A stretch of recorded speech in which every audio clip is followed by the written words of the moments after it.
Hi everyone, welcome to Zoho Creator webinar series. I'm Akhilesh and I'll be your trainer for the day. In this webinar, I'll be walking you through the latest no-code additions and other enhancements to Zoho Creator. So today, we'll be covering a total of 8 new features which does not require any coding.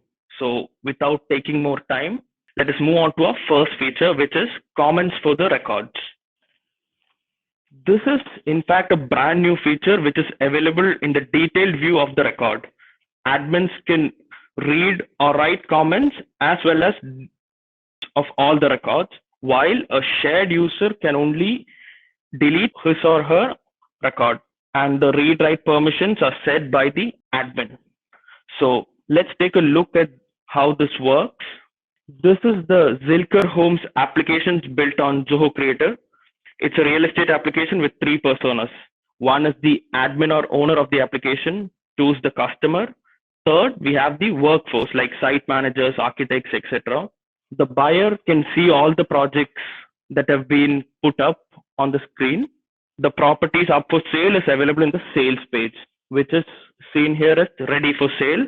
And if a buyer wants to take a look at a property, then he can book an appointment with the buyer using the booking form, which is called book a visit. So this is the basic functionality of the app. So coming back to the comments for records, in all projects, we go to the detailed view of the record. This is the detailed view. And on scrolling down, you see the different comments written by different people. And since this is the admin account, he can delete any record and he can read and write the comments for the record. So with regards to the users commenting, we go to the settings, users, and we go to the permissions. For example, if you take site engineer, in the more section, you can see the comments. Here we have given the permission as just read the comments. This is a user account. Since we have given just the read comments, we take the property, we scroll down.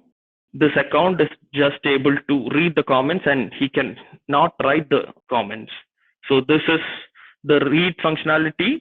In order to change it, the admin can go to permissions, take the role, here check the write comments and click update. On updating, we go back to the projects, we go back and he can write a comment here. So this is how comments for record works, and it depends on the permission set given by the admin. That was the overview for the comments for records. So we move on to the next feature. Before that, this is how permission set look like. You can see the checkboxes at the right side of your screen, read comments and write comments. This is only the read comments enabled. This is how the read and write comments enabled would look like. That was the overview. Now we move on to the next feature, that is the time field. So prior to this release, we had date fields and daytime fields. With this field, we have also come up with the 12-hour and 24-hour clocks. The 12-hour clock includes the AM, PM, while the 24-hour clock is set from 0 to 23. It is also possible to fetch time directly for scripting. Let's see how it works. In the settings, you can see date and time settings here. With this feature, you can either select a 24-hour clock or a 12-hour clock, and the time zone can be set to any of the below, and you can change it to your needs. So this is how you set the time settings. Once you set the time, this is the time field, which is seen on the left side of your screen below the number field. So on selecting the time field, like all other fields, you have allowed hours, which can be set here.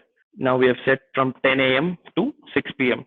Previously, for fetching time directly, we had to extract time from datetime field. Now we can just use this field to extract the data. So this is the time field. This is the settings. So in the report, this is how it would look. You can see 10 o'clock AM. which was not there previously. So this is how a report with a time field would look. So we move on to the next field. This is system variables in initial value. By clicking on the screen icon on the side, the available system fields for that particular field drops down. For example, in the time field, you can see a small screen icon, and on clicking that, you see Zoho variables. So this is the initial value field. And for date field, the same would provide a Zoho.current date. For multiple Zoho fields, we can use the example of a single line. Single line could be anything. So on clicking the initial value field, the Zoho variables can be anything like Zoho.login user ID, Zoho.login user, Zoho.admin user, Zoho.current date, Zoho.current time, and all those mentioned here. So this is how the initial value field works. This is the drop down we saw, and prior to this release, this is how it looked.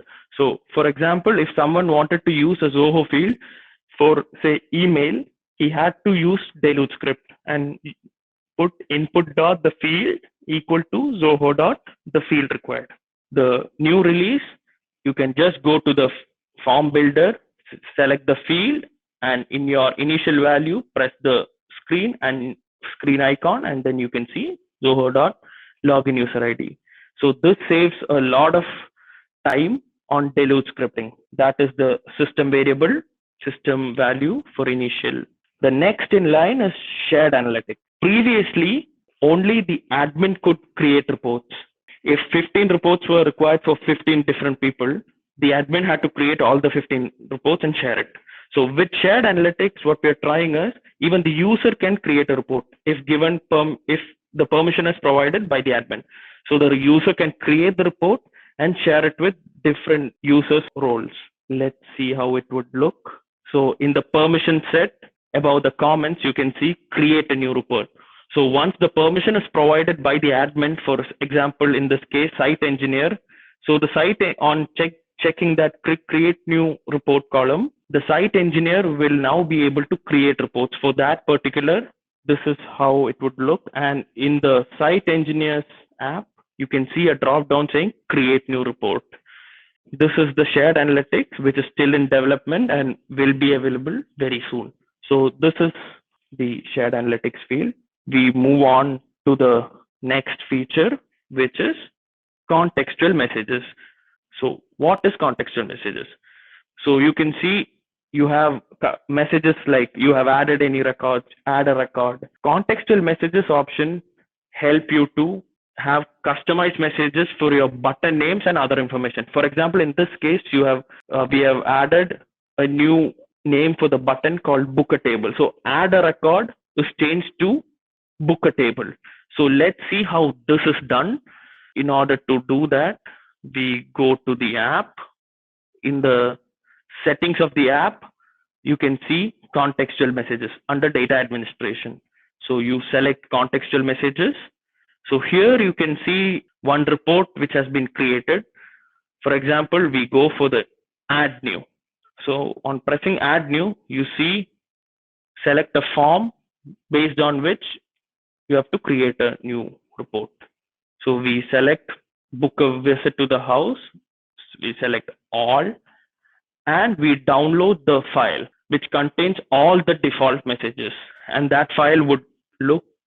So you can see the keys, the default value, which is like add a record, you haven't added any records yet, and so on.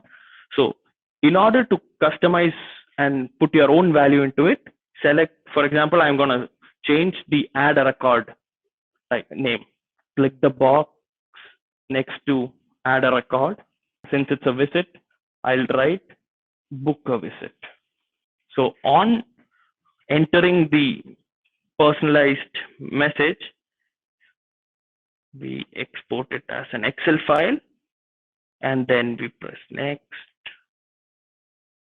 We save it. So once this is saved,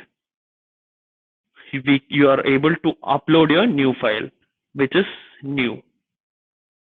So it's uploading and press create once the uploading is done. So on pressing create, the book a visit to the house, customized messages are applied. So going back to the application, we haven't added any records in the report.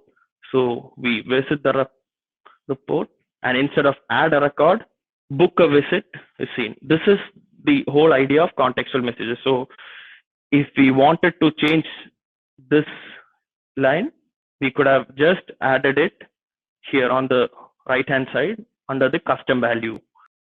This is how contextual messages work. That is contextual messages. This is the screen where you have to upload, download, change whatever that is necessary, export it as an Excel file, and then upload it in the application. Clicking create, you will be able to apply it in your app. This is the sheet. The next feature, quick search or search element in pages. So let's take a look at the new quick search element. So the two elements on the top of the table are your quick search elements. You can see enter country name and enter organizer name. It enables you to search for components across the applications. It can either search in a page or in a report. Let's take a look at the application. This is an event management application built on Zoho Creator. In the dashboard, we can see the upcoming events for the year 2019 and 2020. So you can see the different events, like India has 2, Belgium has 4, USA has 3, and so on. And the different statistics are also displayed, like the country count, event-based user count, logistics count. So everything involving an event is covered here, from organizer details to the requirements of the person traveling for the event. So you can see the different modules like logistics, events, employees would be the organizers, and travel and lodging for the people traveling for the event, and the different requirements. So this is a complete event management app created on Creator. So going back to the search element, here we have to search elements. We'll search one for each. So for country name, I type India. On searching, so we can see the 4 different search results that have come up. On selecting, this is one of the events in India, in Chennai. So we have given test names for each. The different events in India are displayed here. The same search can be given in the organizer name. Say we give Samuel and we press search. So we get the details of the event taken care of by Samuel. So Samuel is taking care of all these events. These are the capacities of the events of which Samuel is organizing, the country-based requiring. So everything related to Samuel's events are seen here. Search redirects you to a page, which is the event summary. So this is how the report's quick search element works. Let's see how we can customize your quick search. So the search bar can be made more visually appealing by opening the page builder. So we go to the edit application, open page builder, so you see both the quick search. So you select. So this search is based on a report. So we can select either a page or a report. I've selected report and we have selected the events report. This is the filter saying the country should match the country name which is entered in the search bar. And the placeholder here means the term which would be there until the first character is entered by the user. The same search bar can be made more visually appealing with the new style, color, font size, and we have an option to include background images or background color as well. So if you want the design of some particular country or culture, you can have that in your own way. So this is how the quick search is made more visually appealing. For the quick search for pages, we have selected the page event summary. So the parameter or the page parameter is that variable for based on which the entire search result is shown. So here we have selected employee name, which is the parameter on that page. So we have given the value as the input.search string. So once we put in Samuel, whatever events that were hosted or that are going to be hosted by Samuel is shown. So this is another feature called open in. You can either open it in a new window or a same window or a pop-up window. What we saw here is new window. And again, placeholder. The same thing goes for the style, like the background color, font sizes. This is the new quick search. Pretty much the same styling options are made available here. That was the quick search. Moving on, this is again the quick search. So it enables you to search for components across the applications in your creator account. We saw that it can be in a report or in a page, and styling elements can be used. So by having this on your dashboard, you can basically search for anything in your application. So this is a pretty powerful tool. So that's all about quick search. So moving on, up next is record designer for quick view. So with this, you can have custom reports in quick view. For example, on selecting the quick view sidebar, a new option called custom template can be seen. Let's see how it would look. This is how it would look. You can see at the bottom of the page, you can see create new layout. So let's see how it is done. So we select the logistics events report. So in the events report on the right side, you can see quick view, and on scrolling, you can see custom layout. So behind the screen, you can see the layouts that have been created. So in here, you can, while pressing create new, you can either start from scratch or use an existing template. So the travel card, the bicycle, all these are existing templates. So I select from scratch. So you can add the different components with styling options available for each. Like images can be added in 3 different formats. So here you can see square, rounded, or circular, depending on your need. These are the different, like you can see events, subtitles, and all. So subtitle, you can see the date. This is how the create from scratch works. On the top right, you will be able to see a small screen. So this is basically how many, which decides how many templates should be there in the view. For example, we have put 2, which means 2 of the templates will be seen in the report. You can either go for 2, 3, or 4. Let's see how that would look. Select events report. So you can see 2 templates per row. So this is the whole idea of selecting how many templates you need. All right. So here we have started from a new template, but then we can actually go for a template that is already there. Having to start from scratch. Suppose I select Hester Harrington. So you can see the image has been added. Even this is already available. So you can either use the same or you can modify whatever that is there in it. These are the different custom templates available. So moving on, that was the new layout for quick view, which can either be from scratch or from an existing template. So this is how it would look. And this is the template which we had used in the report. You can see the events, team name, date, phone, everything in a more visually appealing manner.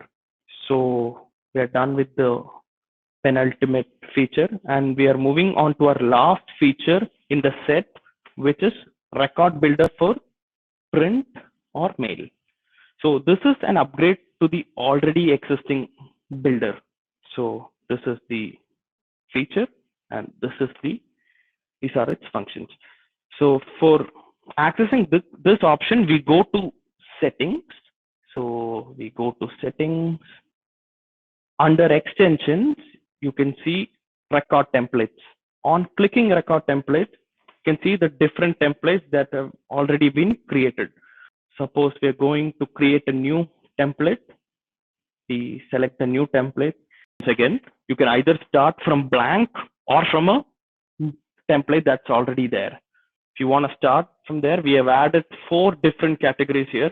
So you can have invoices. There are 4 types of invoices here, 5 different types of certificates, 2 different types of notification, and 3 types of inventory. So if you want, you can use any of these and then build your own template. Else, you can go for blank. So here we have to select the form based on which the template is created. For example, we say new template country, go for country temp.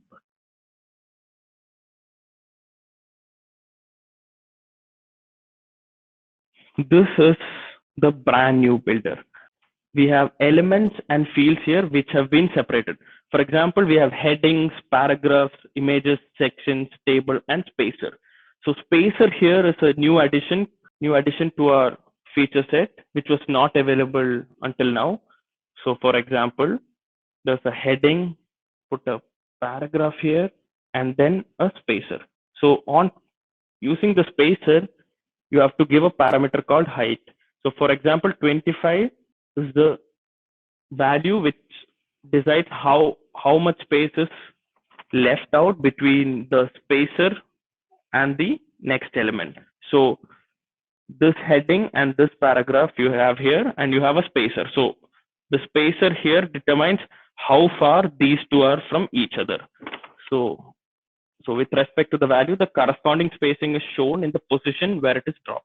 So this is how a template can be created from scratch. And a new addition we have added is the autosave. So until now, a builder, while using a builder, you had to save at each and every point in time. But right now we have an autosave which can be seen at the top right. We have a new template here. This is another template which we've created. It's called the logistics. So here you can see it's more of a customized template like Silker events. You can see this is a spacer here. You can have different fields here. Fields would be the fields from the form which we had selected. This is the form. In order to use the template, there's another way. We go to the logistics report. For example, we go to the report and we open report properties. So on opening the report properties, you see an option on the left under user options called print. So selecting, we have selected the logistics. You can either select logistics report, you can go for logistics, anything related to the report which you've built is available. So we have selected the logistics one. So in order to view the template in print, we access the application. Again, we see these are the different entries made into the logistics form. Here, we take the detailed view. So in the detailed view at the top, you can see print. And since we have selected the logistics template, everything related to this form can be seen here. For example, the event name has been linked to the field in the logistics report called Zoolix. We have venue, Zoho product. So this is how it works for a print. You can see the print preview. So this is the template. The same functionality can also be applied to email. So let's see how that works. So for that, we have to create a new workflow. You can select the workflow. Let's say we create a new workflow. Say we choose the form logistics and give logistics workflow. So on giving this create workflow, we add a new action. You can see email under notification. So on selecting email, the normal email screen is popped up. So here from to subject message, which was already there. So here you can see a checkbox called include user data. While checking it, there are two options. You can either insert the template as an inline content, or you can attach it as a PDF. Attaching it as a PDF would mean that the template is along with your mail at the end of the mail, but this is within the mail. So you can select, for example, we can use logistics report or logistics. So while using this, the whole report will be attached as a PDF. So for now, we have only made the templates available in the PDF format. So this is the only available format, templates. We don't save, and then, so this is how print or mail works. With regards to record builder for print or mail, we have four, on the overview, we have four new features. The builder itself has a new UI, that is one. Two is when we are not starting from scratch and using existing templates, we have four new categories and templates which are under those categories. Then the third new feature is a spacer, which can be used to create custom spacing. And the fourth one is autosave. So with that, we come to the end of the features. So this is the current feature availability. So we have 3 upcoming webinars covering different releases. So this is how it looks. We have the smarter apps and with AI on November 20th, improved mobile UX on November 27th. We have cloud functions in JavaScript on December 4th. So one each week, and please register separately for each webinar. And also we have a Zoho creator training coming up in the United States. We have Jan 27 for the Pleasanton training. It's on 30th January for Los Angeles, February 3rd to 4 for Seattle, and February 6 to 7 for Chicago. And finally, for regular updates on Zoho Creator, this is our LinkedIn page. Please follow for updates on anything with respect to the application. Thank you for attending the webinar, and feel free to drop your questions in the questions chat. Please contact support@zohocreator.com. Hope you all had a wonderful time. So thank you.